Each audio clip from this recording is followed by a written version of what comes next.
Good evening, folks, and thank you to the Tea Party, to Ann, to Tom Z, all of you for coming out. This is a very nice turnout. I appreciate and value your time because I know how important your time is. One thing I want to say on what Duncan said when he talks about parties, and I understand exactly what he's saying because we are in gridlock, and the higher up in government you go, the more gridlock we have. You know, the local level, then the state and the federal, you might as well forget it.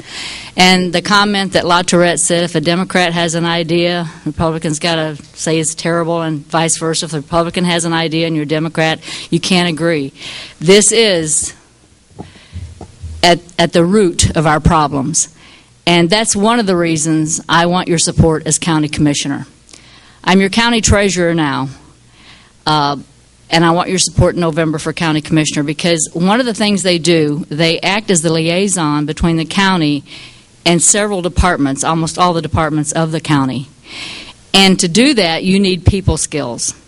And I have proven people skills that I've brought people together that folks thought it was impossible to bring them together. But I don't look at party line. I don't look at whether you're a Democrat, Republican, Libertarian, Independent, whatever you are.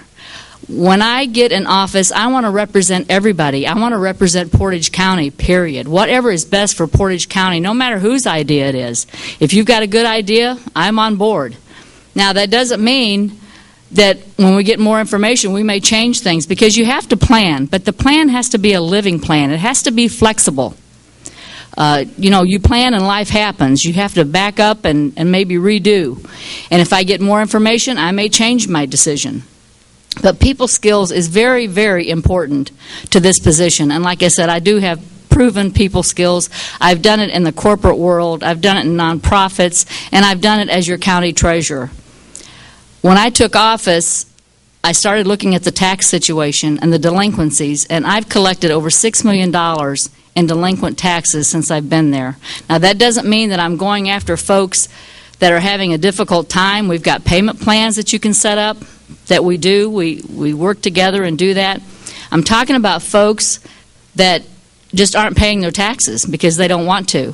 When I first took office in January of 2012, it was brought to my attention that there was a business in Aurora that someone had bought that hadn't paid taxes since 2008. And I thought, well, you know, there must be a problem. In 2008, the economy started turning down, and, you know, who knows what kind of problems this business person had. So I gave him a call and I said, you know, come in, talk with me, let's see what we can do about this. So I told one of my staff, I said, when he comes in, let me know, because I want to talk to him. So she came back and got me. He was there, and I introduced myself. We talked a little bit, and I said, would you like to set up a payment plan? He says, well, how much do I owe you? And I said, well, it depends on what kind of a payment plan we can do. I said, let's look at your finances. And he said, well, what's the total amount? And it was over $45,000. He proceeds to write me a check for $45,000. And I'm thinking, whoa. I said, I don't want you to do that. I said, I don't want to harm your business or put you out of business. He said, that's okay. And I said, well, why haven't you been paying your taxes? He said, well, really, nobody said anything. I said, well, I'm going to be saying something twice a year. And he kind of chuckled. But we've collected a lot of delinquencies because we're just not putting up with people not paying. It's not fair to the people that come in and pay. I also deal with people that are coming in and just making payments. You know, I have this little old lady that comes in. She's in her 80s. She makes $100 a month payment. She's never going to be caught up. But what am I going to do, put her out of her house? No.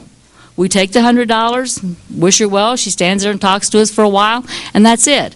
But you need people skills no matter what you're doing in any organization.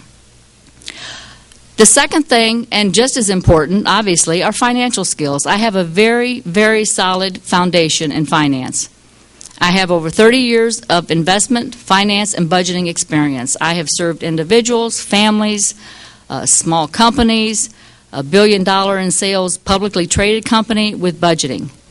When you budget, you can't say, okay, 3% cut across the board. You need to look at every department, and you need to be able to prioritize in that department with the department heads.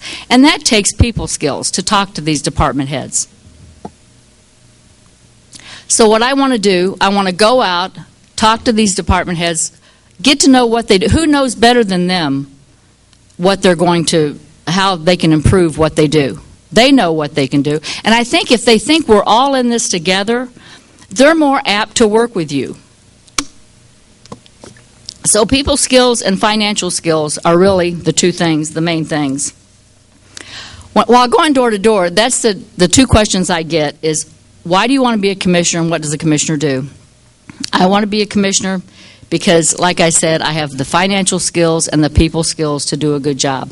Our commissioners oversee the general fund budget of approximately $38 million, and they do act as the liaison, and they decide how and when to spend all of your county tax dollars. I think that's a daunting, very serious process, and I think you need a background in knowing how to budget to be able to do that.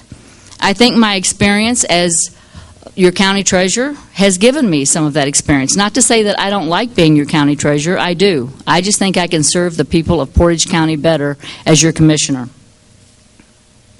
Treating people the way you want to be treated works. Commissioners must be team players, they must be good listeners, and must think before they talk. No one is successful alone, folks. We all know that. You have to have people help. No one is successful alone. If you think you can do it alone, in any organization, profit, nonprofit, government, whatever, you can't. And that's why you have to bring people together. I will work with the budget director and various departments and other two commissioners to first and foremost ensure the safety and public health of our people and secure the mandated services. This requires working with various organizations and the schools to implement what I call the 3 C's: collaboration, coordination, and communication.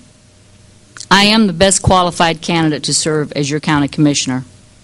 It's imperative that we elect a commissioner with solid financial skills, strong character, and sound judgment. Every decision your commissioner makes has a financial aspect. Think about that, folks. It's important that we elect a commissioner who is fiscally responsible, forward-thinking, and fair-minded, who will protect your tax dollars and put your best interest first.